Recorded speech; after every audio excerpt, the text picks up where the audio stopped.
I need some good dick that's loyal and faithful in my life. I like that. Talk about it with Gatica. I am so excited today. Do you see who I got here? La Mamazota.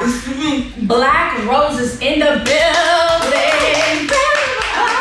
I made it. Look, you deep in Queens, but you a queen, so I had to come visit. Hey, thanks, bro. I know the address is a little funky. Y'all Harlem people, you know what I'm saying? Don't be knowing the Queen stuff, but we here. 39th Street, 36th Street, by 37th Ave. But what you mean is numbers, left or right, no? Jesus, not even the map could figure it out. They were like, hold on, glitching. We're not in Queens ever. But I'm so happy. This girl has been booked and busy lately. Let me tell you. Okay. Hello. Congratulations. So, Thank you. did it just happen officially? A writer from McDonald's campaign? Yes. Shout out to Being Latino, Uptown Shots where we shoot at, Rachel La Loca, who's my mentor, and Melanie and Lance. Everybody at like Wendy's and McDonald's. You know, it's so dope. Let's talk about it. Like, how did that occur? Because I know you started, how would you say you started as content creator? I know you do stand-up comedy as well, and she does singing, so it's like... I started singing in church though, when I was a little girl, and I was in band, and I was in basketball, and I was in acting, and I was in everything entertainment that I could do to kind of distract from things that you see, you know, growing up, and you know, in Harlem as a little girl. That's really, really exciting. I'm very happy for you. I see the growth. I was like, you know, when I have artists and creatives come by, I like to do a little bit of research, and I see like from your YouTube page, like the growth and the different kind of journeys you've been on. And I love the music video you did. What you saying? Yeah, she's fire. She has a great voice. And who directed that video? Me. You directed it? Pretty much. I seen a couple cameos. You know who helped out G-Town? No, oh my god, I'm so bad. I saw the Black Wolf, G-Town. something Wolf. Star Frito, Okay. yeah. Wolf Productions. Wolf. And he was like, yeah, fuck it, let's do this. And I had like this concept, and we made it work. A lot of influencers, friends. yeah, a lot of influencers were in there. I saw some big names. My girl Eve Laura was in there. I love Eve. My baby Eve. Hey girl. Ken, he's so funny. But you know, I have to ask, you and Mark have a very big chemistry. Oh my god. Does people ask you that? Am I allowed to ask you? Like, Oh no, of course. This is not a new question. Yeah, We've no, been right? friends for 8 years. I consider him one of my closest guy friends, or like, you know, like for a long time. From what I noticed, he's one of my best friends. He's one of those people that I can talk to, and our comedy is pretty similar. The fruit had me. I was like, damn. You know? Yo, they're funny. They're very funny. Sometimes it gets a little intense. You just have to put it in Yo, your the comedy. bottles coming out. Yo, I was dead. Like, I love it. I love Mark. That was his idea. I'm very much into adult content, as you guys know, and kind of a little bit of dark humor. I think it's all hilarious, and so we work well together with stupid shit. Like y'all are really funny together. I know with like your stand-up, you've mentioned, you know, dating and what this life has been like, living with your family, and I can relate, right? I can relate because right now I'm also living with family. I have 2 small kids, so for me it makes sense. Yeah, for me it makes sense, you know, like school, work, like it's just, it makes sense. And as somebody who, I'm very focused on my craft right now, so I haven't gotten no dick. You know what I'm saying? We're both going through a detox. I keep saying detox, no dick. It's like, yo, seeing you and just getting up on stage and laughing about it, I was like, God, I'm so happy I'm bringing you on the show. It's like all I could do is make fun of myself because I'm not. All right. Like what is it? The dust? Like it's just like.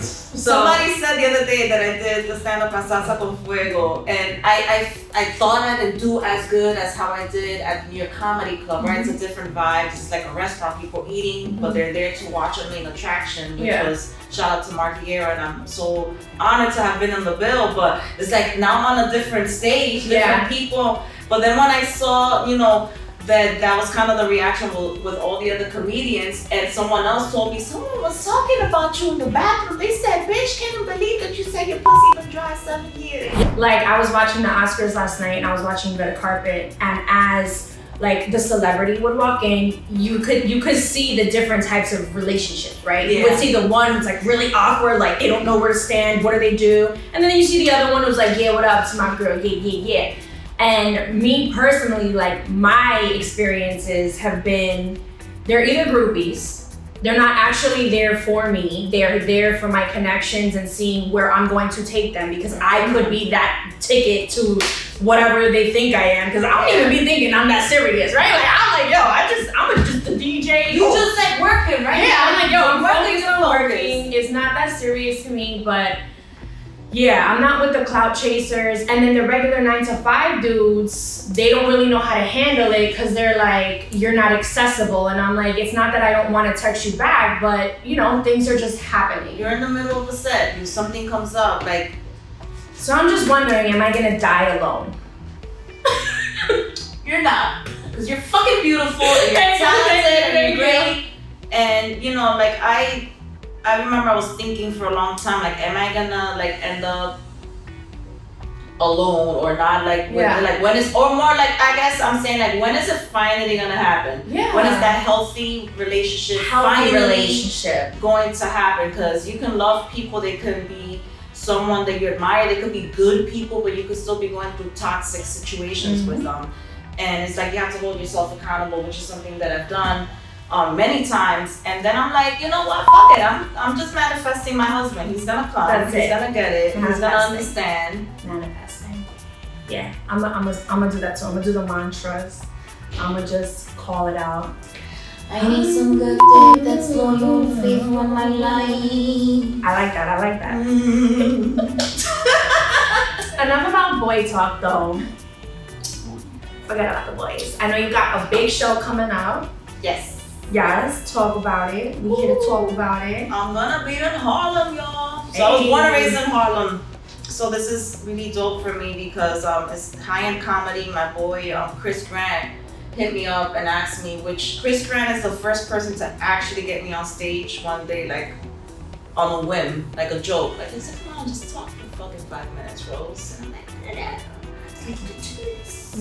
trust me. And he got me up there. So he called me, he was like, yo, please, can you open up the show?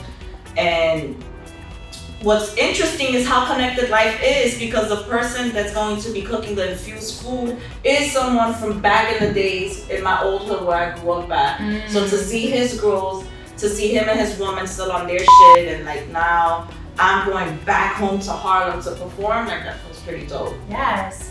Those moments feel good. When would you say that first moment of like, because I know this isn't your first accomplishment, like when do you think, what was your first accomplishment that you were like, wow, like I'm doing this, like I'm proud of myself, Yeah, like finally being proud of myself. I ain't gonna hold you, like I know I've done different things in my life, and I think people should always recreate themselves, never be afraid to recreate yourself. But I really feel good about the New York Comedy Club stand-up that I did like a month ago. It just, I felt so comfortable. Sometimes we have shit that, like, as a comedian or stand-up comedian, sometimes you have things you want to say, but you might not want to hurt people's feelings, or not give something importance, but it's a fucking funny situation. So I want to say, like, getting out of my head and overthinking that day was the best thing I could have did. Right, because my thing is like, for them to still let him on stage and receive a whole award after assaulting someone. Yeah. universally, like it wasn't just New York, like that was like, you know, California, Chile, like that's, I think those are the ones who leaked the audio. He shouldn't have did that. Like I'm gonna say that. Like I thought it was sexy though. I can't even front. I was like, yeah, well, you take care of your wife's name. Yo, but like like shit like that used to be like, damn. But I was like, it's just so much other. And I feel like, yo, mark my words, in 9 months, they gonna have a fucking baby. Another one. The way she was clapping it back after he defended her like that last night. You don't think? Head together. You don't think? I would have been, He was probably like, yeah, who defended you last night, baby? Yeah. She broke that Tupac letter. She said, you know what? The memes have had me dying. Oh, that's, but you see, like it just goes back to like publicity. Was that staged? Yeah, publicity. Was it? It definitely got everybody to watch the end of the Oscars. Because who the hell was going to watch? It's the first time the Oscars was ran by a black man. So that's the other big issue that people are having. Like, this is the first time in history there's someone of color running the Oscars, and look at these two men of color doing this. But was that their tactic? You know what? There's levels, there's layers that you have to peel back and be like, All I know is they got millions of dollars and I'm not there yet. I'm looking for my blessing. But we're on our way, girl. We on our way, right? And I see you know, as always, doing big things. You got a lip color coming now. Look at these fire lips, black rose, looking real black rose-ish. Do you see the layers, the mattes? The mattes. This is the Black Rose lip shade for R&B Cosmetics. So shout out to Soraya May, another Latina doing her thing. And she gave me some free product and I tried it once. I was like, wow, this smells so good. She was like, that's because it has extra vitamin E. Because my lips get real dry. And I'm like, damn, like we gotta dress up and wear makeup a lot, right? Yeah. So this is perfect. And I just called her one day. I was like, why don't we do a Black Rose shade? She's like, what do you have in mind? I was like, dark. Rose dark. Dark, yeah, with maybe a little maroon in it or something. And she gave me some options and this was the one. I love it. I love it. It's super you. I love it. I'm definitely a dark purplish looking, so put me on the list. I will buy one of them as well. The first 10 people are gonna get a special package. It's gonna be packaged differently. I'm gonna be part of those first 10 special. She was trying to tell me first 5. I said, I'm gonna need more. Yeah. First 10. Yeah, you popular around here. And then I know you have what's coming back. La Factoria TV. La Factoria TV. When we officially finally met was at Lipstick and Liquor Bottles. Yes. She had a showcase, artist showcase. I was DJing. Shout out to And Ivory. then shout out to Ivory. And then she performed her song. I mean, I had seen you before. And I'll tell you when. We did Chrome 28. Oh yes, we did that. That's right. And then you were also at Quad for Conan's release. Yes. I remember being like, oh, that's that really, really funny girl. But I didn't want to like go up to you and just be like, hi, you're funny. And like have nothing else to follow up with. You know what I mean? So I was like, I feel like when it's supposed to happen, it'll happen organically. And then it did. And I was also going to say, I hope you don't take it disrespectfully, but you lost a lot of weight. No, I don't feel disrespectful. You know, sometimes people like they don't like to talk about their weight and stuff, but you lost a lot of weight. Thank you. I was working in the gym right before COVID happened, and even the last few months in the gym, I can honestly say I probably wasn't feeling too happy, and I wasn't even working out much, and I got dismissed for something very minute. And it forced me, I was already... What did you get dismissed for? There was a rip from like this big on a bench that my assistant should have put in the book, but that's only the story. Anyways, blessings to them. They pushed me to really be a full-time entrepreneur, basically. It forced me to do that because that was, I think, their thing. They're like, they seen my growth, so they're like, is this girl famous, popular? Like, what's her focus? She's managing this location, but we want her to like do more things. And I'm like, well, like I don't even need this because I do a lot of other stuff.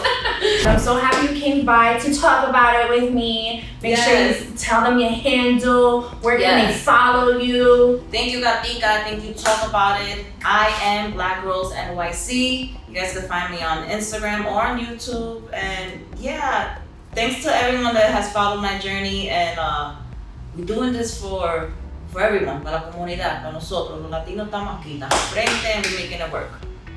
You heard it here first. LatinoMix.com every Saturday, 8 p.m. We can make moves if you just trust and talk about it if you feeling it. Plus, she from the hood and she rolling the clutch. She do it good, ain't no way I could rush her. Talk about it.